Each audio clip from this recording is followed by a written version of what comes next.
Guys, I have a new obsession. Extreme ironing. This is a real sport. No, seriously, this is a highly competitive sport where you also get to iron your clothes. Extreme ironing combines the danger and excitement of an extreme sport with the satisfaction of a well-pressed shirt. It's basically Danny Tanner's dream sport. It involves taking an iron and board to remote locations and ironing a few items of laundry. This can involve ironing on a mountainside, preferably on a difficult climb, or taking an iron skiing, scooting, or canoeing. What we really need is extreme clothes washing, where you scuba dive and you get the shirts wet, and then you skydive to air dry it, and then you finish it with extreme ironing, and it's a triathlon for doing your laundry. Honestly, the more I watch these videos, the more I like them. Why isn't this in the Olympics? I would watch the Olympics more if it were. Most Olympic sports, you kind of know the outcome. Somebody's gonna win, somebody's gonna lose. This sport, I have no idea what's gonna happen. Take this for example. This person is inner tubing down a river with a very hot iron. There's so much suspense to it. Is she gonna be able to get the wrinkles out? Is her inner tube gonna flip over completely? Is she gonna drop the iron in the river?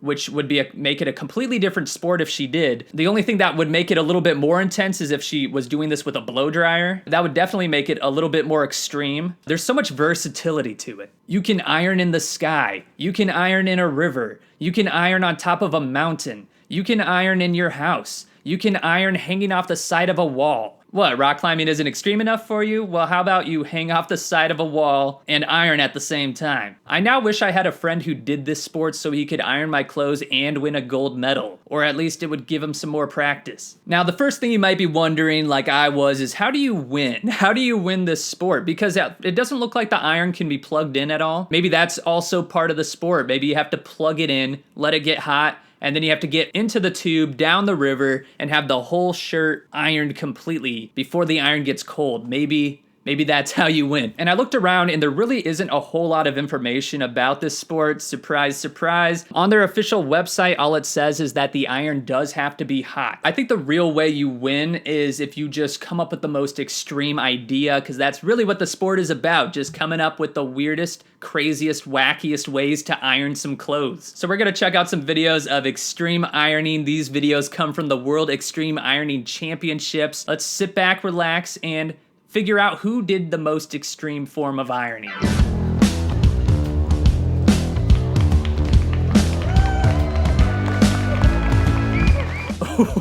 I like what he was going for. He doing the surfboard routine. I think where he went wrong was the surfboard is the same length as the ironing board, so might have wanted to go for more of a long board for that one. I wonder how you get into this tournament. Do you have to like show an audition tape to see if you're worthy to be in the championships? How do they get to the championships? Now she chose to take an inner tube down the river. Looks a lot of fun. I don't know how extreme that is because you get to sit. The last guy I think went a little bit more extreme. He was very ambitious with his ironing skills. Maybe a little too ambitious because he couldn't stay standing on the surfboard, but I think the ambition counts for a lot, so I'm gonna give it to the previous guy over her. Ooh, hanging off the side of a cliff. Wow, upside down. I'm gonna have to give it to him so far. If not just for the imagination, I think that has to take a lot of skill. You got gravity fighting you every inch of the way. Clearly it looks very hard to hang onto the shirt while you're upside down, with the sleeves and the collar constantly slapping you in the face, wondering what to do with your feet the whole time. Over the back technique. This guy's on a motorcycle. It's not going very fast though, so I like the idea of it, but I don't know if that counts as too extreme. I think anything above like 20 miles per hour, it starts to get a little bit more extreme. This guy is on a bouncy ball. Only way that's gonna hold a candle to the last guy we saw is if he like juggled. Maybe he had like 3 irons and he just started juggling irons. In between the juggling, he just starts ironing. Oh, he actually did try to juggle it just a little bit, but he gets a couple more points for that, for sure. This guy's dangling over the side of a rock climbing wall. This guy gets the upper hand though, because he extends the board fully out from the wall. I think that full extension is very important.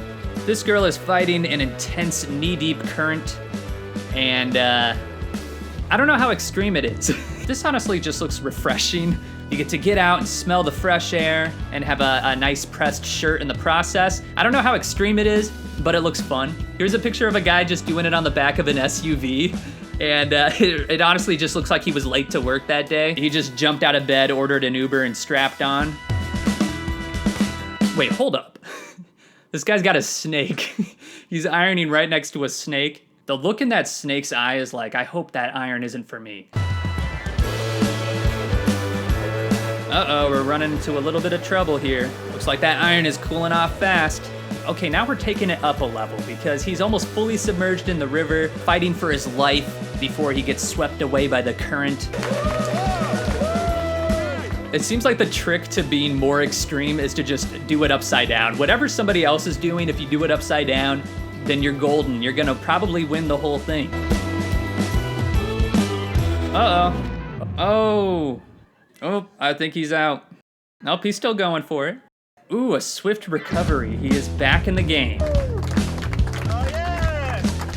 I think they need to take it up another level. This sport has been around since like 1992. The first world championship was in 1999 against America, Fiji, New Zealand, Australia, and Southern Africa. It's been around for a pretty long time. They need to start taking it to the next level. I'm thinking like maybe extreme ironing on a paddleboard, like in shark-infested waters, like right off the coast of Cape Town.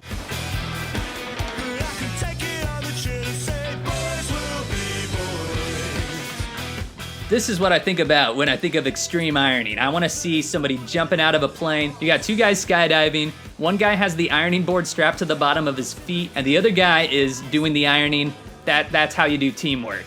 I do have to wonder what would happen if he just dropped the iron. He's like, oh, you like Iron Man? Well, look who's Iron Man now. So after a long day of fierce competition and good-spiritedness, we have now come to our winner.